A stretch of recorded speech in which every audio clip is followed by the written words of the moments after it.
actually reveal to you where my studio is today? Yay!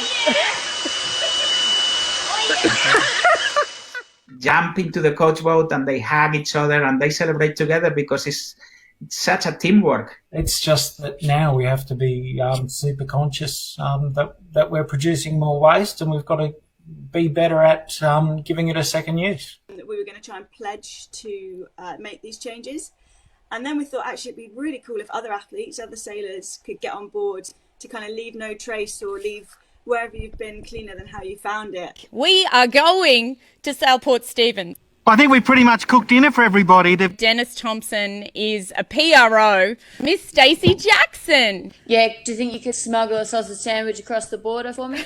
Which of you was on board when this happened? I was on the weather side of the boat, going underwater, holding my breath. Yeah. Oh my gosh. And I was on the leeward side of the boat, getting blasted with water from behind. So wasn't that the 47 knots, you guys? Yeah. It was a really good cause to cover all of those boats that don't normally get covered. This is Nick Douglas for Adventures of a Sailor Girl, keeping you covered for your Rolex Sydney Hobart coverage. If we don't have an equal education system for girls and boys, women will never be equal. Girls have to look like this, be like that, be like this, do that. But when you're at sea, you don't have to wash, you don't have to dress properly, you don't have to do your hair. It sounds like being in lockdown. I love it. I mean, seriously, I have washed my hair for you for the first time in a very long time. And we could continue all night, I'm sure, hearing your beautiful stories and your memories. But again, I just want to reiterate, it's not 7 years that you've served your country or inspired others. It's definitely been a lifetime. And for me, before I was born. So thank you, Nick. Thank you very much. And what you're doing is terrific for the sport and terrific for sailing. And as I said at the start of this little interview, this whole online thing is just a game changer. So I think it's really, really exciting. I think you'll agree a fourth time is that it was so lovely to have you guys on the show tonight and to see you catching up and to reminisce about so many great times that you've been involved with. And thanks for everything that you've given to sailing. It's been amazing. Thanks, Nick. You're doing a great job. Doing my best. Thank you, Nick. Trying to follow in your footsteps. 2,000 participants. 2,000 participants. 29 people got it correct. What was the name of the New York Yacht Club defending boat in the 1887 America's Cup? And have a little bit of a think about the theme for this week. Was it A, Mayflower, B, Vigilant, C, Volunteer, or D? It had to be volunteer, Nick. Indeed! I know you all weren't around when that race was held, but I was 14 years old in 1983. When Liberty lost to Australia too. And what an incredible course that one race put on the America's Cup and really for our sport. And it's amazing. A couple of weeks ago, New York Yacht Club they released a 3-part series with Dennis. And Dennis was talking about that last day, and he was talking about the regatta. And, I think what I took away from it was he felt that they were lucky to get that far into the series and to get to a sudden death winner take all race, because he knew Australia too was a lot faster. And it's fascinating to hear from those guys the details of that race. And because it has so much history in our sport and everything, that it's awesome to listen to those just nuggets of absolute America's Cup gold. Yeah. Make 2021 one hell of a year. So yeah, absolutely. Be rude not to. And I guess we'll see everybody in 2022. Yes, we will. Well, I hope before that, Nick. Fingers crossed. Indeed, yeah, for sure. And I'm sorry. Keep up the good work, Nick. This is fantastic. Thank you for everything you do for the sailing community, keeping everybody informed and making it fun. So thank you. Oh, I'm really lucky that it's such a great sport and that I'm able to have so many family members around the world. Basically, is how I feel, and I'm just trying to help my family. That's all. Very lucky. And here is about where I Doing would a great insert a job. clip of Seb and I doing the soaker in the backseat of Summer's car on the way to the Royal Bermuda Yacht Club. But I'll save Yeah. Seb the embarrassment.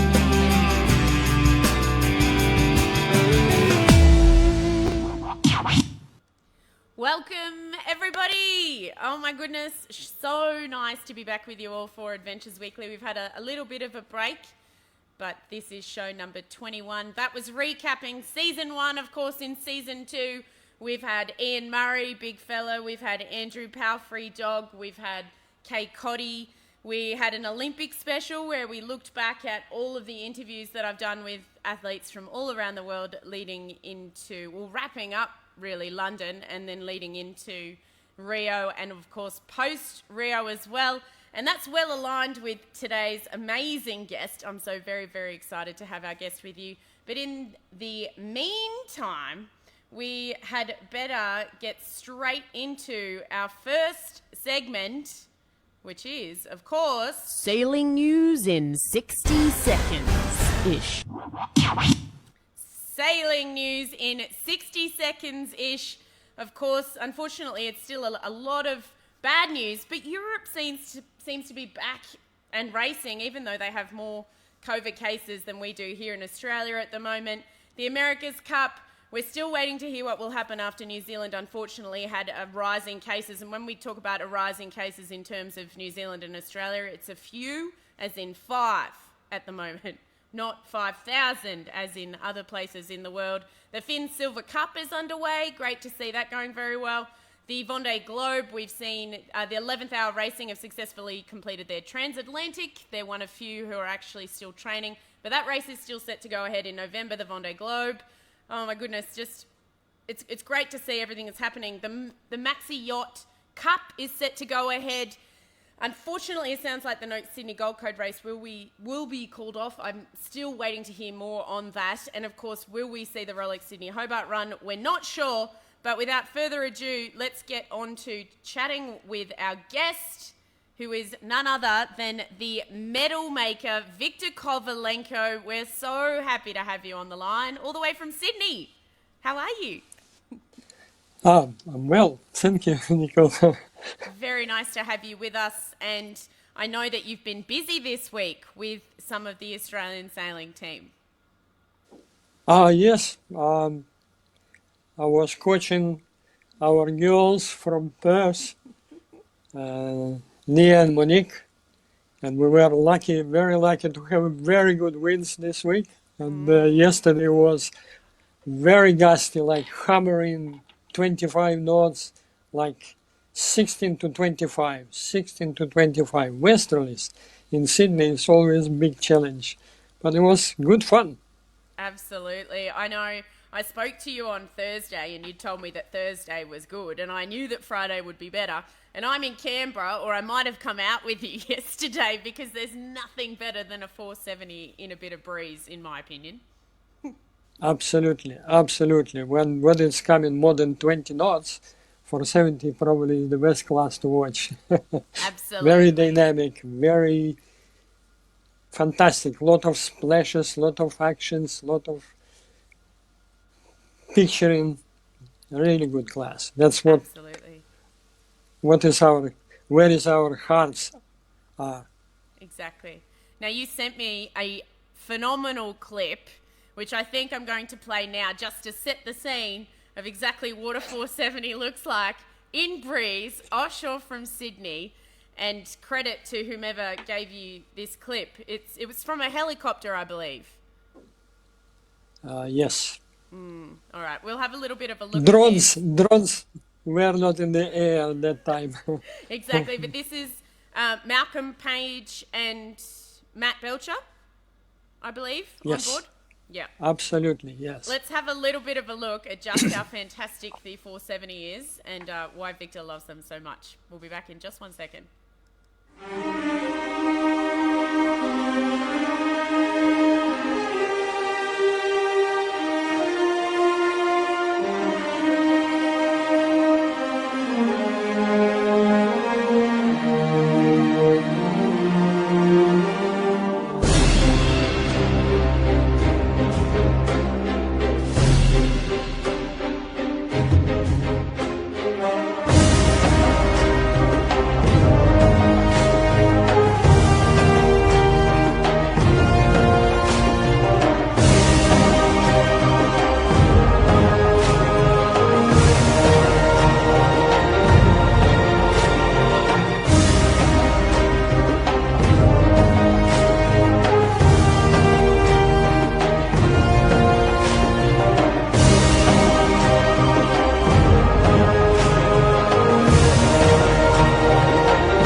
at our normal level or average level, we're going to be at the front of the fleet. You know, if we sail well, then no one will be able to catch us.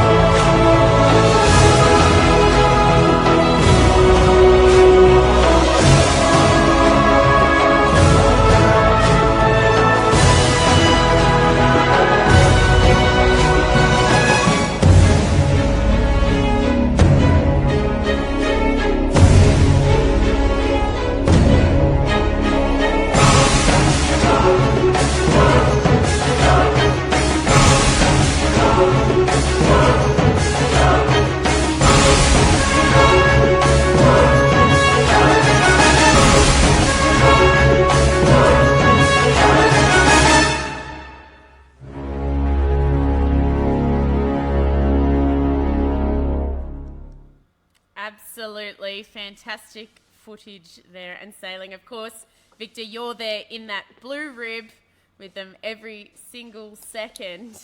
I know that was a very special combination for you too, Matt and Mal, but you're now coaching Matt and Will. Very exciting, but a tough year, 2020, and given that the Olympics should have finished just last week, you've had to really pivot and refocus as a coach, no doubt, to keep your athletes focused. Yeah, one more year, it's quite big time. Yes, we were in Spain in March, preparing for the World Championship. Last World Championship, we hope last World Championship before Olympic Games. And the boys, Matthew and William, they were in great shape, absolutely great shape. Physically, technically, mentally, they were so tuned for the Worlds. And one day before the Worlds, regatta has been postponed, and now it's been cancelled. It was a big shock for us, and a lot of teams, they said that time, we'll stay at Palma, we'll do training here because this is a great place now in March. And I said to boys, jump on the plane and fly back home immediately because this is serious deal. And we flew immediately, and after this, in 6 hours after we landed, the borders were closed for Australia, and people after this they have to stay in quarantine, and we were very lucky to come back home in time. And then big virus covered Europe. And yes, now we have one more year to go. And it's, from one hand, it's very good for our young opponents. They have one more year to catch up us. Because last year was a very special year for us. It was 1 year before Olympic Games. And we won all competitions, all top competitions in Europe, and 3 competitions in Japan on Olympic water. We won the grand finals of World Cup in Marseille. We were European champions in San Remo last year, and then we won 3 regattas in Japan. World Championship, Olympic test event, and World Cup regatta. And it was big message to our competitors. But now they have one more extra year. But it's fine because this extra year is also good for us. We make step back and start to work on the fundamentals which we miss working before. And it's interesting year. I'm sure it will be interesting year because we are discovering a lot of interesting things in our preparation, in our sailing, and our performance. And every day bring us something new, something exciting. And we have no opportunities to race against some boats because in Europe they have some competitions. They are joined by big groups, and they are doing some competitions in France, in Italy. They have next month they have 2 competitions in Italy, include their Open, Italian Championship, and we are a little bit disadvantaged, especially now. Queensland border is locked, and William is still in New South Wales, and Matthew in Queensland. They cannot sail even in one boat now, and this is also not really good.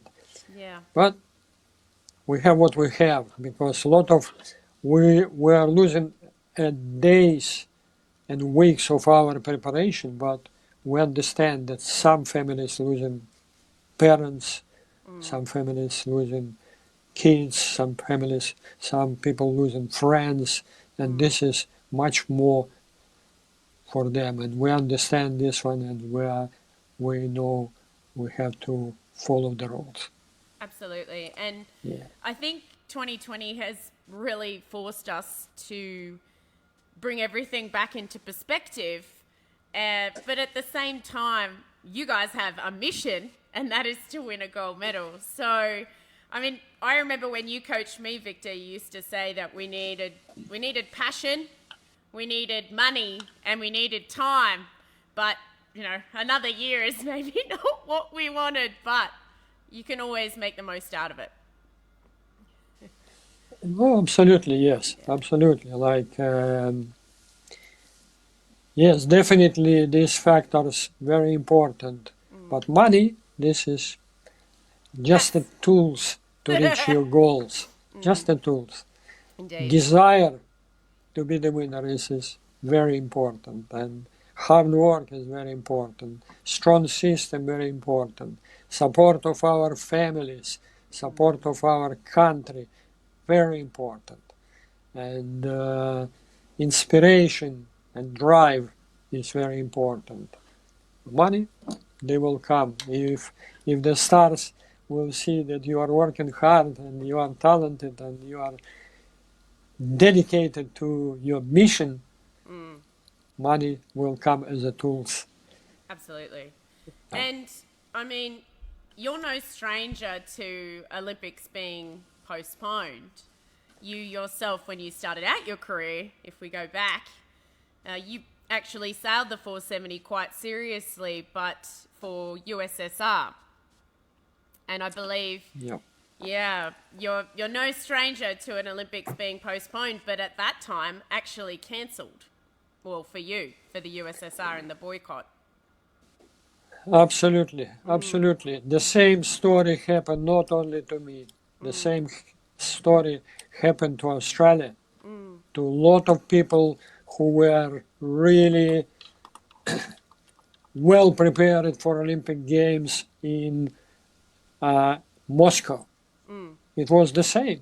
Boycott, Olympic Games, they were cancelled for these teams, and of course now we know it was wrong political decision, but that time people accepted this one, and some of them they cracked under this pressure, but some of them, for example, John Bertrand, he was also selected for Olympic Games to Moscow, and then Olympic Games they were cancelled for him, but he is strong man. He concentrated on sailing. He was focused, dedicated, and in 3 years after this, he was America's Cup winner. That was a big compensation for him, a big reward for his commitment, dedication, and for his love to sailing. And we know is the same for us. Like, I don't know if Olympic Games 84 would not be cancelled for Soviet Union team, maybe I would not be in Australia now nowadays. But I said to myself again, I was trying. I said to me, it's time to stop my sailing, but then I start my coaching, and coaching was also big passion, big mission in my life, and now I'm in Australia. And I mean, a magnificent career because, as you say, so you didn't actually go to the Olympics yourself. Straight away you started coaching. We saw the USSR divide, so then you were actually working with Ukraine, was your home country. So you actually helped Ukraine win their first medal in sailing, which is pretty phenomenal. Yeah, but I was also working for quite a long time for USSR. USSR. I was, yes, and the first medal we brought with Ukrainian girls team for USSR, for red flag, not for Ukrainian flag. It was in Seoul, in Korea, bronze medal. And after this, we start to work when USSR collapsed. We start to work for Ukraine, and it was also very, very tough start. We had no sails, we had no boats, we had no equipment, no motorboats. Like everything was taken from us by Russia, and we started to work with zero. But we had a lot of good friends, including Australians, and they helped us. We had sails from America, from Americans. We had foils from our friends in New Zealand. We had masts from Norway, and we had small 470, but good 470 from Switzerland, and that how we start our sailing. And then step by step, we became European champions, then we became European champions again, and then we won 3 big regattas after this, and then eventually we obtained 2 medals from Olympic Games in Atlanta, 1 gold and 1 bronze for girls. So it was the peak of Ukrainian team, and it was a great time for us. Absolutely. And I mean, it's funny because we just mentioned before, you don't need money. The money will come, but how much desire? Money will come. No, we need money. Of course you need money. But money, this is not our goal, not our target. We cannot dedicate our life for making money because we are working for glory of Australia. It's not even for results. We are working for glory because in sailing we have some levels of sailing. Sailing for fun, sailing for results, and racing for glory. And this is big difference. Like, for example, sailing for fun, you don't need system, you don't need equipment, just one boat and sails. You don't need sparring partners, you don't need physio, you don't need a coach. Just have fun, yes. But for results, you need strong system, you need facilities, you need top equipment, you need very strong team behind you, experience, you need promotion, you need a lot of things, and you need also money. But to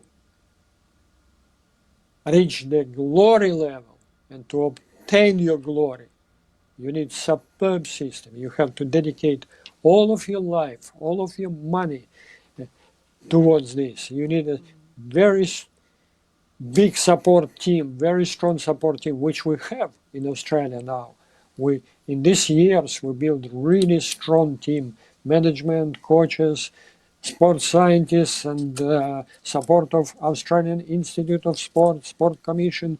They trust us and they support us very, very well. And that's why we can guarantee medals for Australia. That's a big difference when you are going to Olympic Games with dream to get the medal or with target to get the medal. This is big difference because we have different levels of Olympians who are coming to Olympic Games. One sailors, they have a dream for the medals. Some sailors, they have a hope for the medals, and some sailors they have the medals. This is their target. This is their job. This is their mission to bring Olympic medals back to Australia. And that's a big difference, and that's how government judging us. They are relying on sport of sailing, supporting sport of sailing, because we have proved many times that Australia is multi-gold medals sport.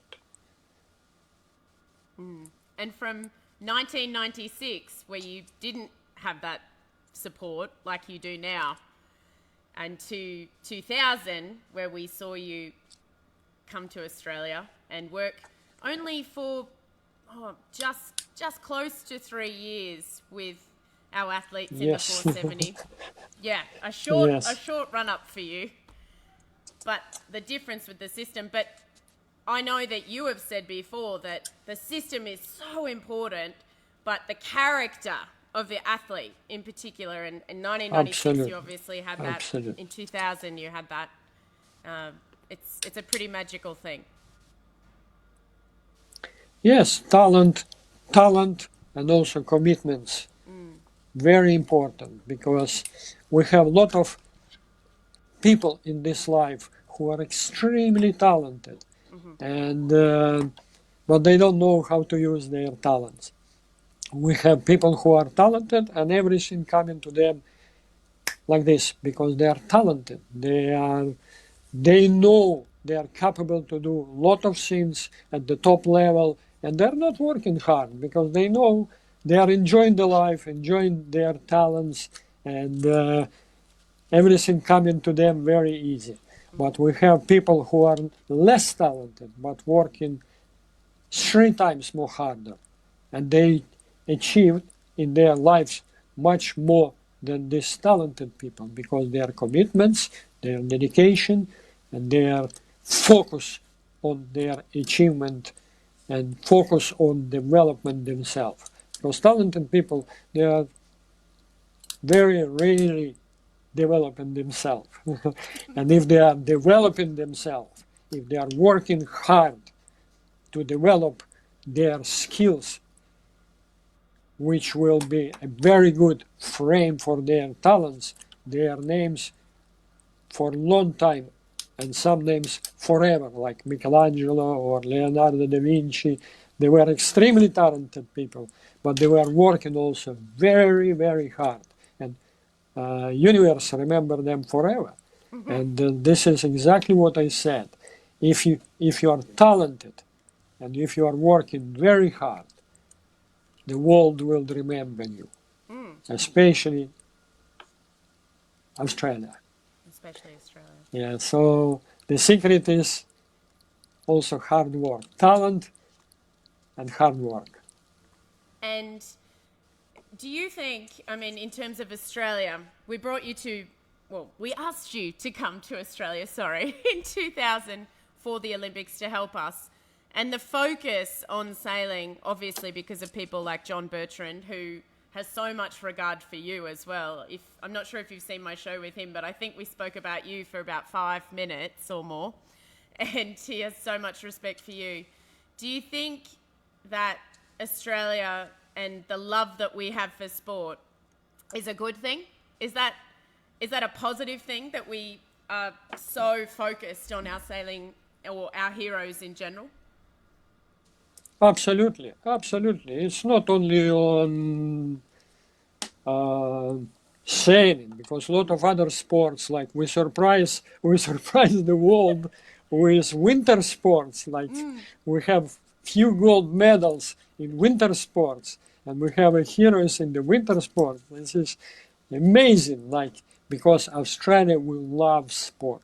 And we have proved this one many times, because the country is only, now we have 25 million people, but before it was like 22, with 22 million people to have, for example, two times we had Australia 4th place with the medal tally, after such big country like Russia, China, and United States. Australia with such small population. And that was indication that sport in Australia is big part of the life, huge big. It's coming even preschool. The people in swimming pools, they are from day one, not day one, but maybe 1 month old, they are already in the swimming pool. And, exactly. And that's his indication. They are taking rugby ball when they are 3 years old. They are already playing with rugby. That's incredible. Yes, and sport for Australia, very, very special. And Australian people, very, very competitive. And they prove this one. They have a lot of characters. And they prove this one, not only through the sport, but also Australians are very tough warriors. Like you can see Gallipoli or other big battles. And I can tell you very interesting story that when Americans were afraid that Japanese will attack Hawaii, they gave to all their soldiers Australian hats. And then to show that Australians in Hawaii, to show, but because reputation Australians like fighters, like people with strong characters, fighters not only in sport but also in battle, like very, very high. And I can tell you, like a lot of people, like we were training before Olympic Sydney. We were training from Ichmas Penguin, like our spatial base, yes, at Balmoral, where is our special troops are preparing, the SIS, and they were role models for us, how to work hard. They were working so hard as a group, as a teams, as a personalities, and we have seen them every day, running, swimming as a group, in tough conditions, in cold, with piece of log, all of them as a group. And we said, wow, that's the work. And they were role models for us. And when we brought to Penguin our boats with Olympic flags and Australian flags and with gold medals, it was just indication how much we have learned from these warriors. Yeah. And that's why we're very proud to have you as an Australian too, Victor, because you're someone who fights and doesn't give up and has exceptional character. And I'm going to bring Tiana in. Here's Tiana. She's been watching the social media for us. Alistair Murray sends his best to his most favourite sailing coach. He's watching. And a number of people have said thank you for everything that you've done for Australia in the way of sport, because we know that, I mean, for those who don't know, and we'll go through the trivia in just a second, you've helped Australia win, you've helped your athletes win gold medals. It's teamwork. Absolutely. I cannot say it's me. It's you mentioned Alistair, you mentioned John Bertrand. We have to mention hundreds and thousands of people who were working very hard and who are in our team forever. For example, Bob Otley. Yeah. He was big part of our success. After our failure in Athens, he put his shoulder in front of the team and said, I'm your team member. I will help you. And he was helping us a lot. His contribution to our success, to our Olympic gold medals in Beijing, in London, in Rio, is significant.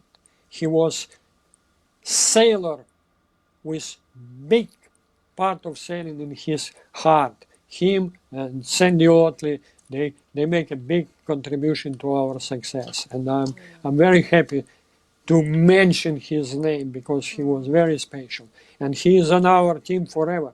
And we have a lot of, I can mention hundreds and thousands names without whom we could not make Olympic medals. We could not obtain our goals.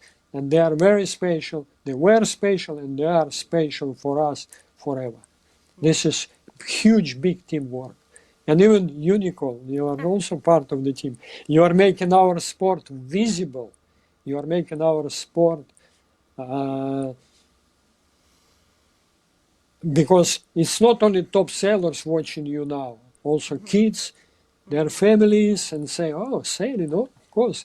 You bring love to sailing to all of these small hearts, and they will be Olympic champions in future. I hope so. I have one little favourite sailor girl at the moment. She lives in Queensland, so I can't visit her, but she's just gotten her first Optimist, and she was so excited to FaceTime me from her home. She's just gotten the stickers put along the side. It's called Sunflower. She's got little sunflower stickers all along the side, and so I can't wait for that Queensland border to open, absolutely. so I can go and take her sailing. Absolutely. And that's I very met magical. Elise. I met Elise Riccici when she was Optimist sailor. Yeah. It was very special meeting in Perth, and we were talking for 25 minutes and talking about sailing, about Olympics, and then in few years she became Olympic champion in sailing. So cool. Incredible story. It is really Incredible. lovely. She was so tiny, so small, but a lot of character, a lot of personalities, charisma, and a lot of drive. I don't need to teach her to win, just to teach her to sail fast. She's still little. She's But still strong. strong character, still strong character. Oh, fantastic. So I think what we'll do, Victor, now is start going through the trivia, because I know a lot of people have been keeping their eye on it. So if you're okay with that, we might go through some of the questions. Is that okay? Alrighty. No problem, yep. So here we go. I'm going to try and make this work. So the question was Victor Kovalenko a 470 sailor at Olympic level before he was a coach? And the answer is yes, but he didn't get to sail at the Olympics, as we've already spoken about earlier in the show. A lot of people said false. They thought you were a coach from the get-go. So that's very interesting. But no, very, very good sailor. In fact, so good, we'll go on to the next question. It was, in what classes has Victor won a national championship in? And so we had A, 470 and fireball, B, 470 and Flying Dutchman, C, Flying Dutchman and Dragon, or D, Dragon and Etchells. And there was a bonus point if you could answer for which country he was racing at the time. But it was B, 470 and Flying Dutchman, and it was the USSR for that bonus point as well, because that's where you were living at the time, of course. But the Flying Dutchman is a beautiful boat as well. Yes. Yes. Were you helming, Victor, or crewing? No, I was crewing. I was the smallest crew in our group, but we were national champions and we won few regattas, and I can tell you, to be national champion in the Soviet Union, it was very, very big deal. Yes, because when I saw the article about me in newspaper, which 12 million people were reading in the Soviet Union, Soviet sport, 12 million people were reading this newspaper. I was very proud, and to use this CCCP on your chest, it was so big for me, and to be the national champion, it was big deal. I can tell you interesting story. Once I was stopped by police for speeding.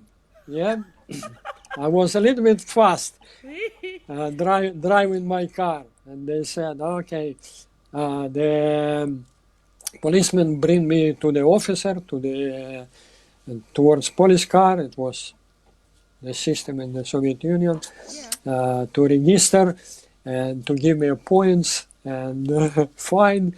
But officer said, oh, you are Victor? I said, yes. Victor, yes. "You are sailor, you are our national champion." I said, "Yes." He said, "Victor, we will let you go, but please don't drive fast because we need you." Oh, that's beautiful. Can you promise us? I said, "I promise you." And after this, I was very disciplined because I always keep my promise, and it was much more important than penalty when I promised to this officer. And it was also the highest level of recognition for me, because they stopped me to fine, but then they recognized me and say, "Oh, you are our athlete, we'll let you go." And that's, I don't think it can happen to Australia. Even if they will stop Prime Minister for speeding, they will penalize him. Maybe That this would is be right more system, likely. but Yeah, that would be more likely to be on yeah, the news absolutely, than the fact. Yeah. absolutely, yes. Oh boy. Oh boy. But 1974, I believe, was when you won your Flying Dutchman National Championship. And Yes. 1981 was the 470 National Championship. Exactly. It's me typing USSR. Yeah, so Yes. that was only 3 years before that Olympics. So Yes. yeah, very close. So, I mean, that Olympics especially, though, I'm sure helped shape your passion for pushing beyond incredibly hard setbacks as well. Yeah, but it was big drive for me and Yeah. big motivation, and I had a lot of experience. And even when and also I loved coaching, because when I was even sailing for 70s, when I was in the national team and when I was national champion, our head coach of our team few times sent me to big competitions with juniors team to help them. It was a big drive. I was very happy to do this one and very happy to help. And at that time I had also high education in sport. I finished a sport university with gold medal and special diploma, and it was part of me to help to people. And I helped to many people to reach their goals. Much more people reach their goals than me, like in sport, like a sailor. I think that's nice, though, to help people reach their goals, because there's something fulfilling about seeing people reach their dreams and realize how brilliant they are, and it was inside them all the time, you know? So I think that's something very special. Absolutely. And it's interesting also that I don't like to brag, but I help to some people in swimming. I help to some people in rowing to reach their goals, and I help to some people in cycling to reach their goals. Just the sailing technology is working everywhere. And, yeah. It is. But also that sports psychology, I think a lot of what a coach does is, especially at that level, is helping them to get past the barriers, which might be more so mental than necessarily what's actually happening on the race course. Absolutely.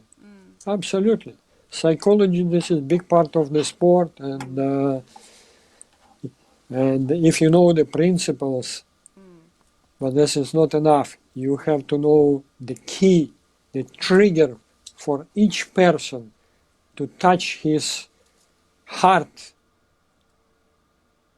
and to join, to give him opportunity, to show him a big, or her, a big picture how to win. That is important, because winning spirit is a big part of our winning program. Absolutely. We don't want to give too much away. We've got Tokyo 2021. No. All right, so we'll go on to the next trivia question. Excellent. Alrighty. So the next question was, In what year was Victor Kovalenko inducted into the Australian Sailing Hall of Fame?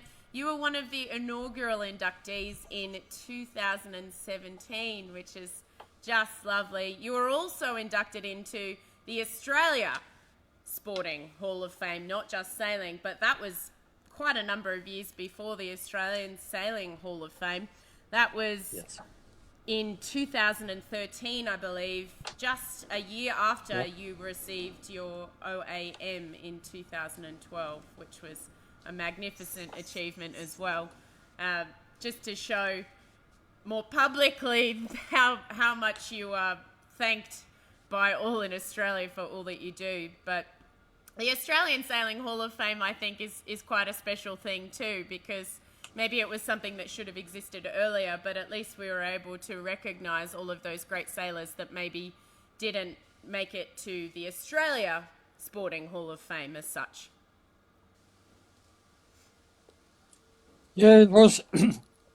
You mentioned Australian Sport Hall of Fame and Sailing Sport Hall of Fame, and Order of Australia for me was. I received the Order of Australia before Olympic Games, and it was big recognition for me for my work, and it's not only for me. It was big drive for Malcolm, for Matthew, for all Australian sailing team to realize that we are visible and our efforts are recognized. And the recognition in sport, this is huge, big, especially in sailing, because, for example, the indication of recognition in sport like soccer or basketball or rugby, this is money. But in sailing, no money in sailing. In sailing, you have to spend money, a lot of money to reach your success. And the recognition in sailing is huge, big deal. And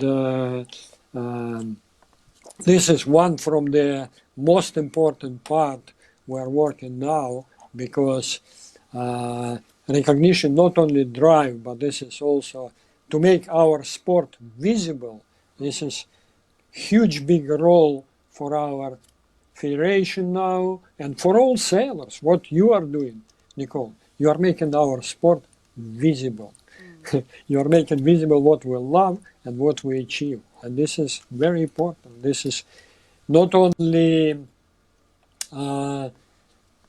pleasure for us. This is also a big drive for us, big credit for us for the future, to be recognized, to be visible, and to be successful.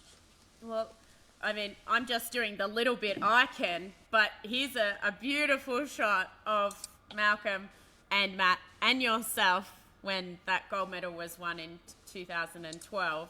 A phenomenal moment. Back-to-back gold medals for Malcolm in 2008 with Nathan Wilmot, and then with Matt Belcher in 2012, and you were there both times. As you say, probably a driver going into that Olympics with the OAM, but no wonder you were inducted into the Sporting Hall of Fame in 2013 after that momentous victory, and Malcolm carried the flag in the closing ceremony, I believe, as well, which was a great testament to sailing too. Yes, as we said, sailing is recognized in Australia, sport recognized in Australia, and sport on which our country, I'm not saying government, our country rely for obtaining medals. Of course, glory in sailing is very short time because it's maybe if you are the winner, if you are winner in sailing, if you are winner, for example, small competition in soccer, like they will talk 1 week. If you are a winner of rugby, oh, it's a big deal. But if you are winner in sailing, like sometimes, okay, I will not.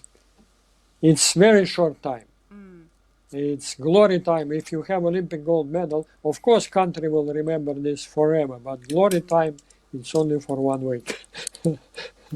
That is very much that Olympic Games is what spurred me on to do what I'm doing now, because I remember Tom Slingsby winning our first gold medal as a country, and I was talking about this just a few days ago.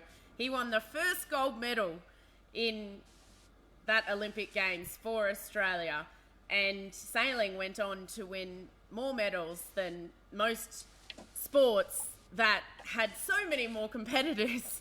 And that for me was something where I was like, right, sailing needs more time. It needs more visibility. Absolutely. It's not fair. So yeah, and that Olympics especially was something that spurred that on. But from other hand, we are building the platform. We are building critical mass in sailing. For example, John Bertrand, his first medal, his drive, his character building test was bronze medal in Montreal. It was very big deal for him, and it was very special, yes, to have bronze medal. And after this, he forced a lot of countries to stand up in front of Australian flag. He made all country proud by sailing. He was Australian of the Year. He was very special man. And Bob Hawke said, okay, now is day off, holidays for Australia, because Australia too is the winner, And the same, we are building critical mass even now for glory of Australia. Yeah, you see all our Olympic medalists, they were sailing in different teams, sometimes like Nathan Outridge working for Sweden, for Japan. Tom Slingsby was America's Cup winner for USA. And we have Jason, but then they united. They were sailing in Sail GP program, and they were winning in Sydney. They won a lot of competitions in Sail GP, and what they are building now critical mass to for Australia to participate in America's Cup, which Bob Otley was trying to do, and to win America's Cup, and to make Australia again, to have one extra holiday in one year, and that is the critical mass. Each medal, because the medal, each Olympic medal, especially gold medal, this is not just piece of metal. This is indication of quality of people who have this medal on their necks. Yeah, this is indication of quality. And we have in sailing, we have a lot of people with gold medals on the necks who are working very hard for Australia. So, and I'm sure we will have one day when we will compete in America's Cup, and we will have one day when we will win America's Cup for Australia, the same like John Bertrand did in 1983. Which would be absolutely gorgeous to see, and yeah, and I know it will be. It will be. It will be. You will see. It's very, very exciting, and hopefully I'll be there for that moment, because I wasn't alive for the win in 1983, but it has definitely shaped a lot of my life. There's a lot of questions that people ask and remember in terms of sailing, and it's, where were you when Australia won the America's Cup? And have you done a Sydney Hobart? They're the two questions that you get asked as a sailor. So, you know, I wasn't alive, and I've covered 8 Sydney Hobarts, but I have not sailed one. So, but that's okay, I can answer. Yeah.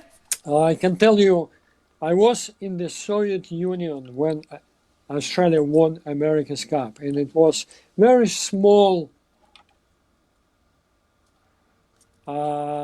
message in our newspaper, in Soviet sport newspaper, 12 million people. Wow. And I keep this piece of newspaper till now, because I was so proud Australia did this. Beat Americans in the long history of America's Cup. beat Americans and bring the trophy to Australia. I was so happy about this. I was watching later small documentary about this, and I have seen this one maybe 20 times.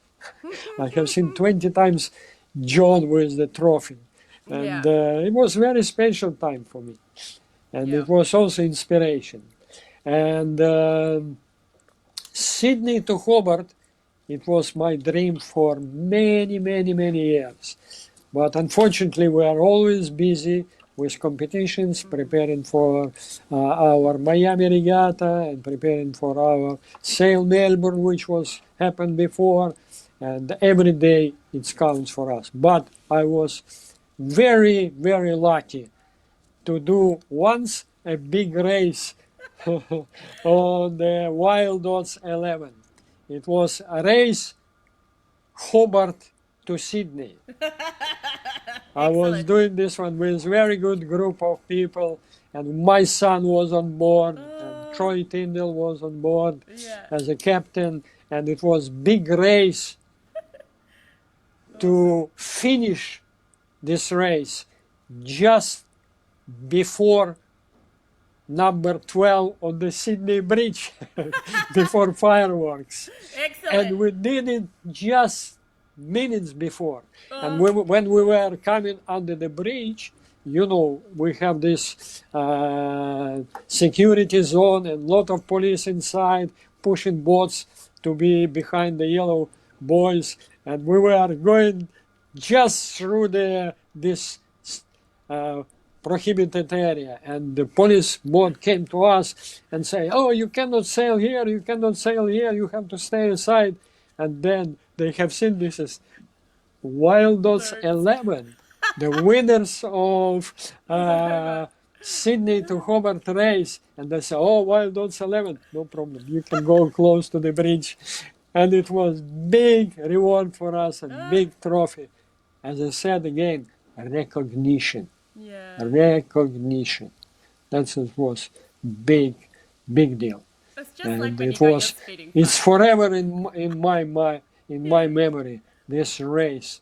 And I was steering Wild Odds, and it's amazing. This is like a huge big dinghy, so sensitive, became immediately part of yourself, part extension of your body.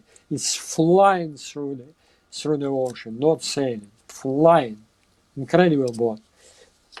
Well, that's such a special memory.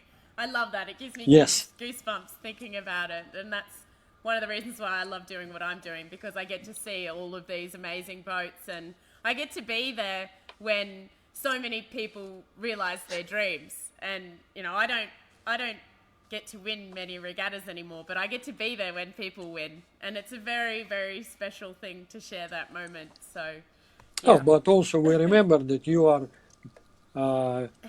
multi-world champion in taser class. This is also indication of top quality of character, top quality of personalities, and that's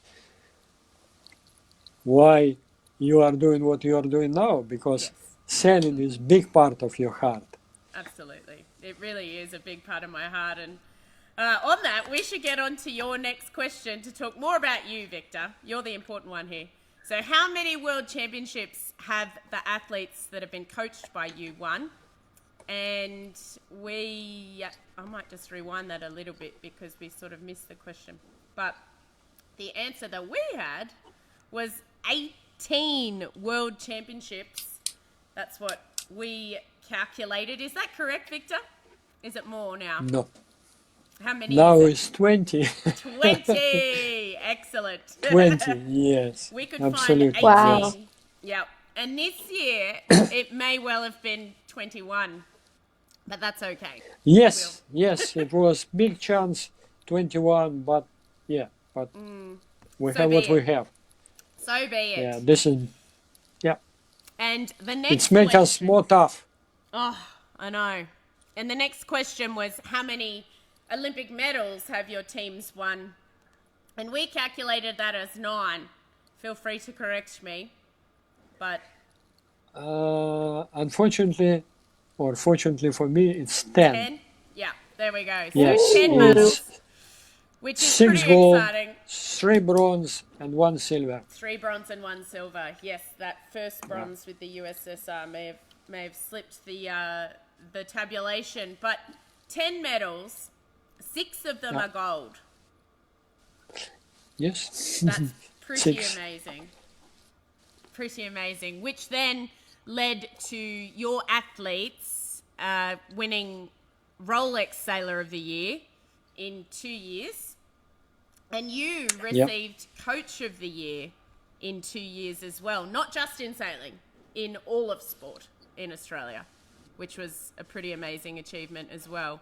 And that was in 2008 and 2012 for those. I would not say this is achievement. Achievement was winning Olympic Games. And Coach of the Year, this is again recognition. This is not achievement. Like Order of Australia, Hall of Fame, Coach of the Year. This is not achievement. This is recognition of community. This is important, but this is recognition. Most important, this is the moment when our athletes cross the finishing line with fist up. You can see behind me. Behind you. It's, yeah, look at that. Yes, Tom King and Mark 2000? Campbell. Yeah, very nice. Yes, they crossed the line with fist up and said, yes, we are the winners. But most important also, a lot of people in the country, especially now, because we said our team is very big now, and a lot of people, they are members of our team, a lot of people. They are fishermen, they are farmers, but they are still members of our team, who shake their hand and said, we're one teammate now. And they will remember this forever. we were sailing now Coffs Harbour, and we shake some hands over there, and we said, mate, we're one team now. And they will remember this forever. And when we will cross the line with fist up, they will not say, oh, they are the winners, they are the winners. All of them, all our team will say, we are the winners. And that's a very important message. We are the winners. Thousands of people will say this one. And but only 2 will cross the line. And go like that. And these are Yes. this is the Australian sailing team with a number of the support crew as well, or the support staff, yourself included here in London, with your arms in the air, as you mentioned, which is a lovely photo. I love this one. So many medals at the Games. And I see the picture behind you of Matt and Mal on the Olympic rings as well. 2 very special pictures behind your shoulders. Yes. And now we have... I have a big gallery around me, but I will show you next time. And now we have these 2. Yeah. And now we have these 2, Matt and Will. And they're on a mission after their silver in 2016, which was a very hard-fought silver as well. So the next question in the trivia for those who were playing was actually, how many years have you been working with Mr. Belcher? And we worked out over 16 years rather, because you're actually working with Matt Belcher well before he was an Olympic representative. He'd been a world champion, I believe, before he was an Olympic representative too, and trained with Mal and Nathan as well. So, yeah, quite a long time. A big part of your life. Absolutely. I start to work with Matthew November 2000. Far out. 20 years. Yes. He came to Sydney and he was sailing for 4 days with our Olympic champion Mark Turnbull. And he was also very interesting. He was also Olympic flag barrier at the Sydney Stadium for closing ceremony of Olympic Games. Wow. Because he was world champion in 420 class, and the country selected him to be flag bearer. So we have not only Malcolm Page flag bearer, we have also Colin Mitchell, and we have also Matthew Belcher, Olympic flag bearer. And they were training for a few days with Mark Turnbull, and Matthew's talent was obvious. And I asked Mark, if you would keep going training and racing with Matthew Belcher, what do you think? What place you would take with him next year at the World Championship? Mark Turnbull said nothing. Just show this one. Very cool.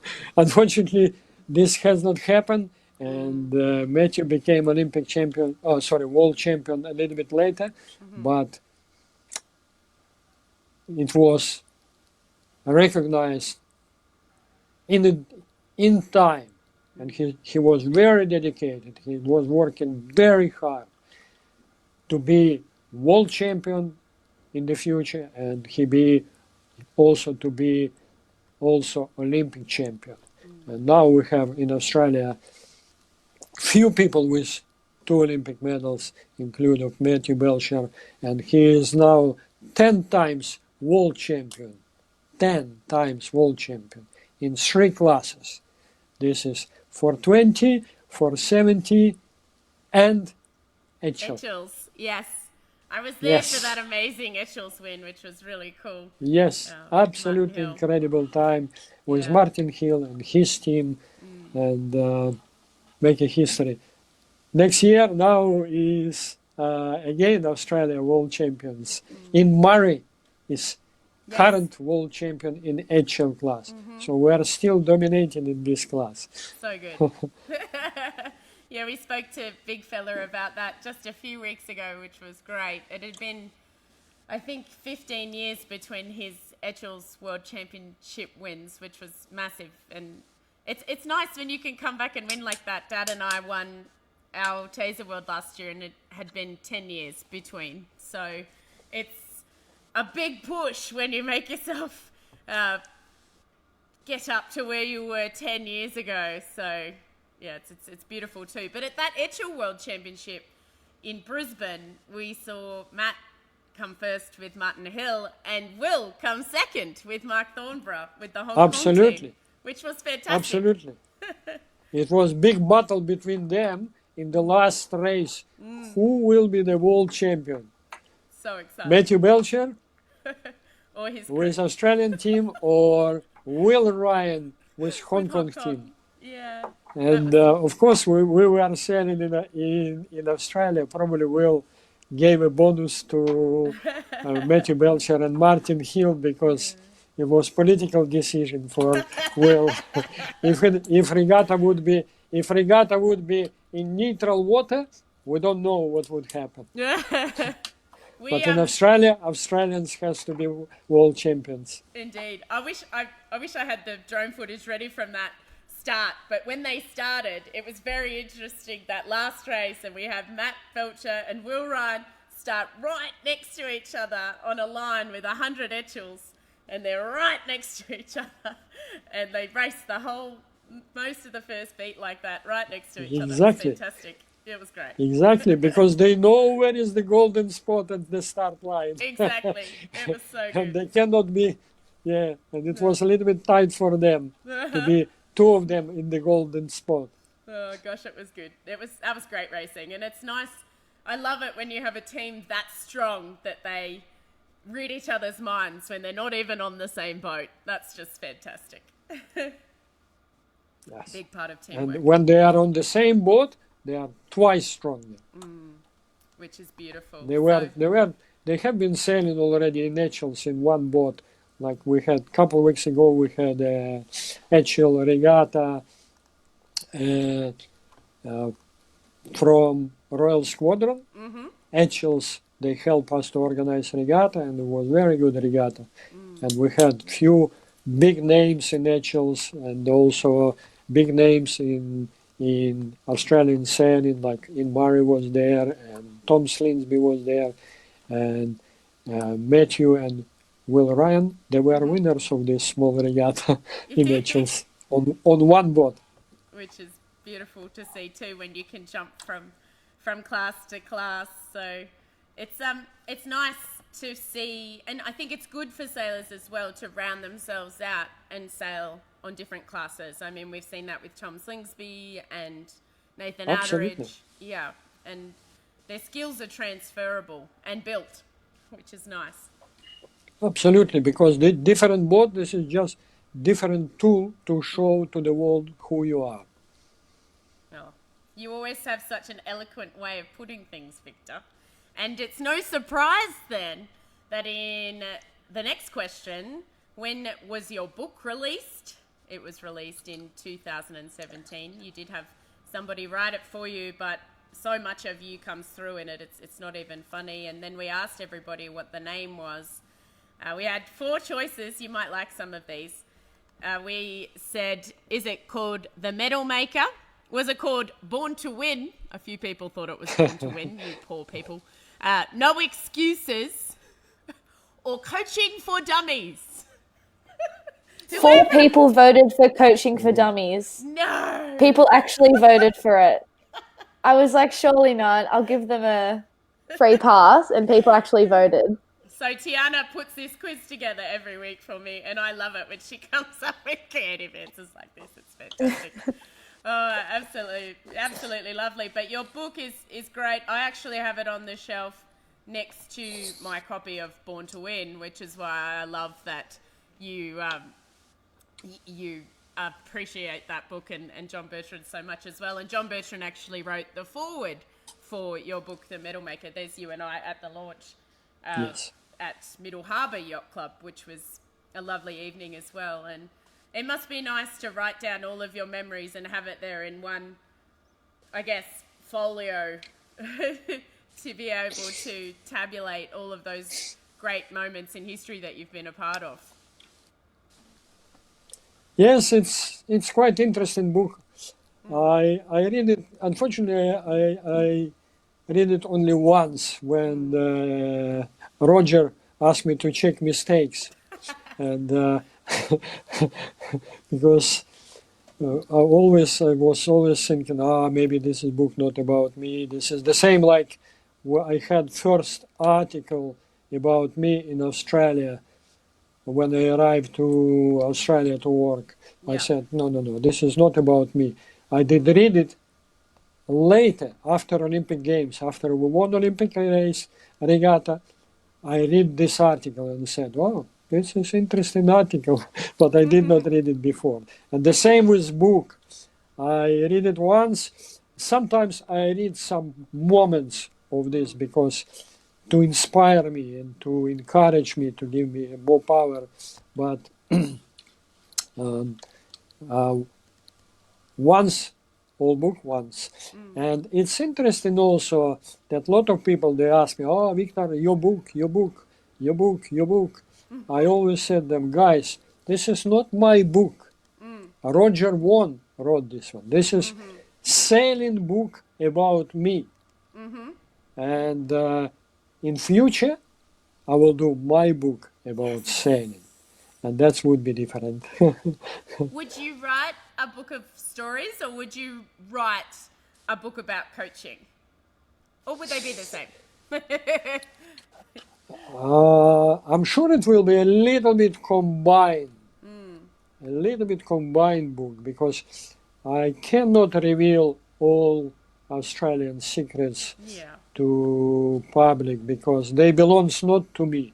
They belongs to my team, to Australian Institute of Sport, to people who are working very hard to make us faster and to make us winners. And I cannot reveal this one. I cannot reveal because all of this knowledge and experience was paid by our public, by farmers, by students, by fishermen. We cannot reveal them, but I will try to do combined. I love it. I love it so much. Well, let's just have a quick little break and then we're going to wrap up the show. But I just want to show this interview that I did with yourself and Matt and Will after the 2016 Olympics and when they won silver, because that's going to put us in a good frame of mind to keep working towards Tokyo. So let's have a little bit of a look at this interview. It's at Hamilton Island.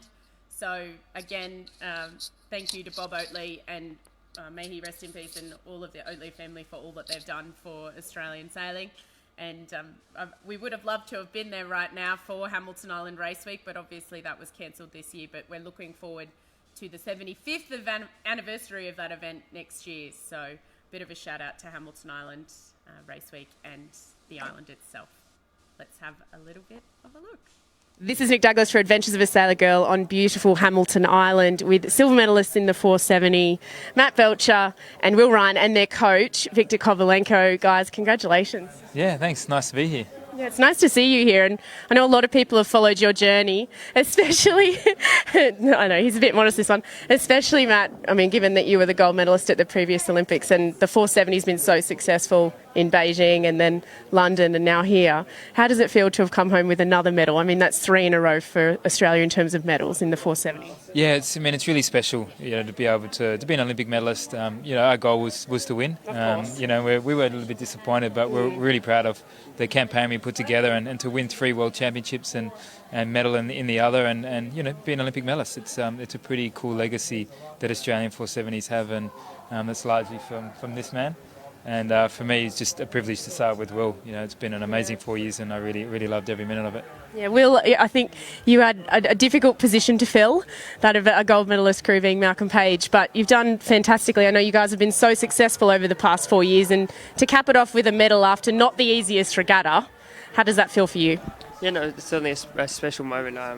When we paired up, I said I had to do it my own way. I couldn't try to recreate Malcolm. He was an amazing crew and the most successful 470 crew I think the world's ever had. So always had to do it my own way, and I think we went out there this 4 years and really, as Matt said, put together a really good campaign. And when it comes down to 1 week at the end of all that and things don't quite go your way, it's a tough pill to swallow. But no, we sailed well, and the Croatians also sailed very well. So I'm happy to be here and happy to have a medal, and looking forward to seeing what the future might hold. Oh, that's fantastic to hear, and I know that it must be so difficult given you went so well over those 4 years. And Victor, you watched them as well. How proud of them are you, though, that they did come away with a silver medal? I'm really extremely proud and happy with their performance in the last race, with their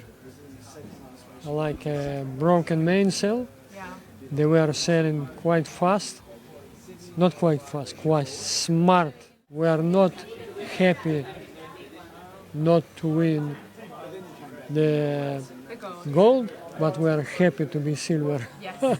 Yeah, I understand. I think, I don't understand completely because I've never been in that position, but I know how hard you guys are working over that 4 years to win a gold medal. I think the whole Australian sailing team really had a rougher start than what was expected, but you all closed so powerfully. Do you think you lifted off each other's energy in that situation? Yeah, definitely. It's a small team, and there's only 11 of us, but for 7 to come away with medals is pretty phenomenal achievement for the team. And it's just a tough environment, right? Yeah. Everything that was coming out, and there was always changes every day, whether it was weather or just onshore stuff. And I think it's a credit to the management and our support team to really help lift us when we needed to and supported us when we were down. And for me to stay with Jason and Tom in the same house, it was cool. We had 6 weeks together, and we had our good moments, our bad moments, and it was really special for all of us to go through that journey. And nice that we came away with some good results. Yeah, no, it's beautiful to see, and I know that the support team of the Australian sailing team is huge, and you also had a lot of family there. How was that for you, Will? Yeah, fantastic to compete alongside my sister Jamie. It was a unique opportunity, I think, the first sailing siblings in 40 years or so for Australia. So a really special moment, and to have them all there supporting us. They're the ones that put in huge sacrifices to give us the opportunity to get to do what we do, and to let them see the end result was a really special time for us. Yeah, indeed. Now, Victor, you've been an incredibly successful coach. What is it? I mean, you said that these guys are so smart, and often people say that you have to be smart, not fast, to win. Did you see that in these two when you were putting the combination together? What was it that you looked for? Because obviously they still managed to finish strong and get a medal in a situation where some other people may not have had that mental toughness. Yes, exactly. I'm very lucky to work with these two unique people and to have them, especially to have them together with one boat, it's amazing. And every day, not even at the games, every day, even when I'm training with them, I'm awarded to watch their phenomenal sailing, to watch their movements in the boats, to watch the perfection of sailing every day. And in competitions especially. Olympic Games was very special competition for all of us, and a lot of sailors, they were under huge, big pressure, and Croatians, they were sailing very well, and also to say about Greeks, they are also very, very good sailors, and then they came back at the games with their medals. That's fantastic. We really admire all winners, and we really respect all sailors who are sailing at the games, and it was a unique experience for all of us, and I hope we bring all of this experience multiplied by our hard work back to Tokyo. I don't know. I was going to ask you that leading on to Tokyo. I know, he's encouraging you to go again. I know. And I guess it sort of gets addictive as well when maybe you don't get the gold that you guys were after. And I think that's a question that everybody wants to ask you is, would you consider going again? Because, I mean, this would be your third. Yeah, for us it's just a unique environment, to be able to have the individuals that we have, to be able to sail with Will and Victor and on our team, it's phenomenal level of sailing, and we really enjoy that. We need a good rest at the moment, so we haven't really made any plans or anything, and we don't know what the classes will be for Tokyo as well, with World Sailing, reviewing them in November. So yeah, we're just actually enjoying the moment, enjoying our 4 years of the work that we put together, and for sure we're going to have a few phone calls from Victor, and we'll see how we go. I mean, now if it was easy, everybody would do it, and I think that just shows the calibre of all three of you, in that you've done so well in this situation. So congratulations from me, and I know everybody's so proud of you guys. Thank you. Thanks very much. Well done. Thank you very much. No worries. And of course, they did decide to go again. I love watching that interview where they're not decided yet. Very, very beautiful to see how much you respect each other as a team, which is lovely. It was not actually my decision. It was the decision of my wife. I was planning to stop after Rio, and said, okay. And I'm always planning to stop after each Olympic Games. I promised to my wife, said, okay, this is last Olympic Games for me. And when we are coming back, I always said, maybe one more. And after Rio, she said to me, Victor, one more for you. You cannot stop with silver. You have to work one more Olympic Games to bring from Tokyo your real medal, and but you have to work a little bit more harder this time. And I said, okay, well, do I have a choice? No. If my wife said to go, I have to go, because my wife, I was born in months of Leo, and she is also Leo. This is very special. Do you know anecdote, like some animals, they are playing cards, and suddenly telephone call. Lion take a phone and say, oh yes dear, yes, I will be home very, very soon. No problem. Boom. And all animals, they said, oh, Lion, you are king of animals, and we're playing cards, and your wife called you, and you are going home immediately. And he said, hey, listen, Bull, who is your wife? She's cow. And my wife, she's lion. So my wife, she's lion. So Yeah, that's why I off you said, go. yes, dear, I will do one more.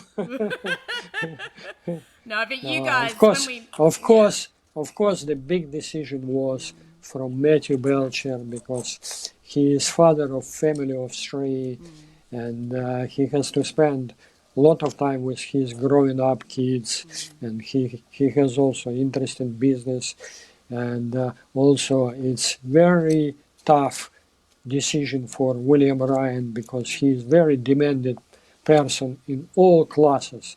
Most of the boats he is racing, big boats, keel boats, super catamarans and edgeels. He always bring the very special winning element, and they are the winners. And also it's very difficult for him to hold his weight.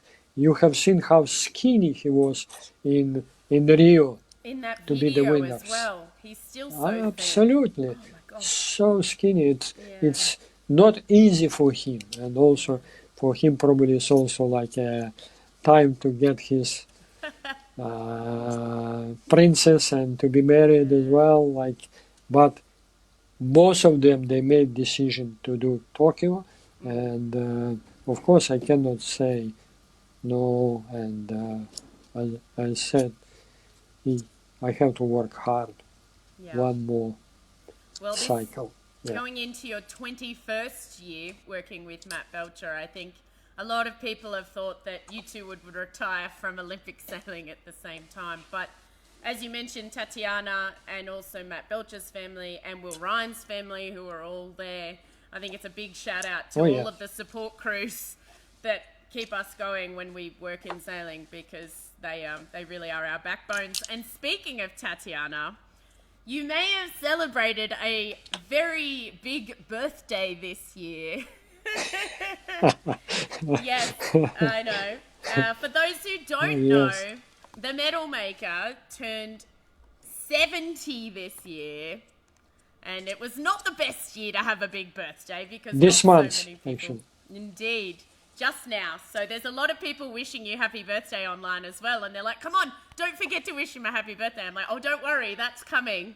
And you sent me this video, Victor, actually, which I'm going to share with everybody if that's okay, which is a little segment from celebrating. Big surprise from Tatiana, as usual. Big surprise from Tatiana is a little bit from the 70th birthday. Here we go.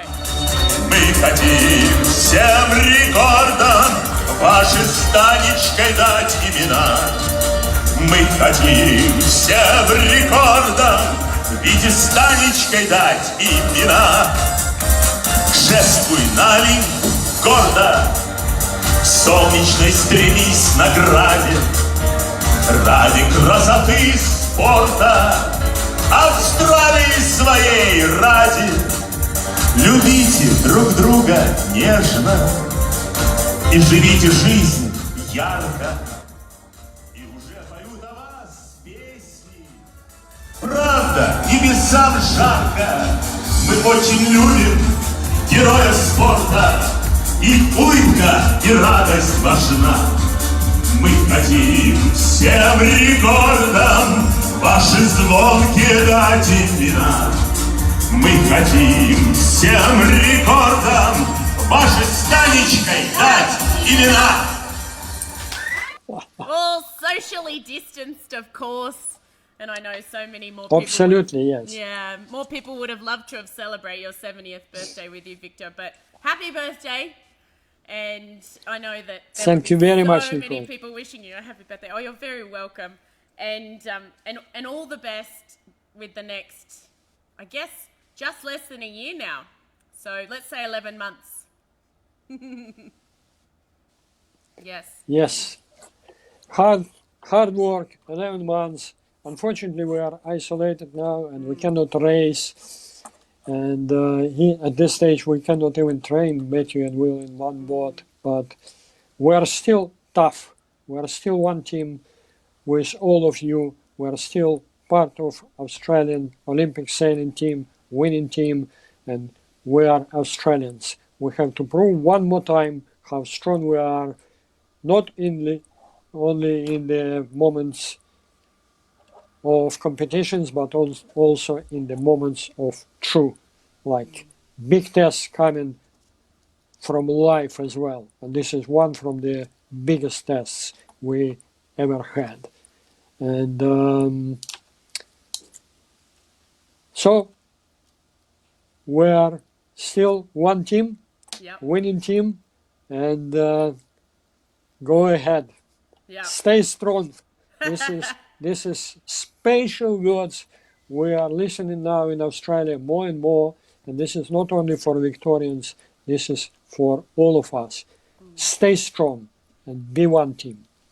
Exactly, and thank you so much, Victor, for all that you do to provide us with inspiration so that we can stay strong, which is very lovely. And I'll be following your journey, of course, towards Tokyo.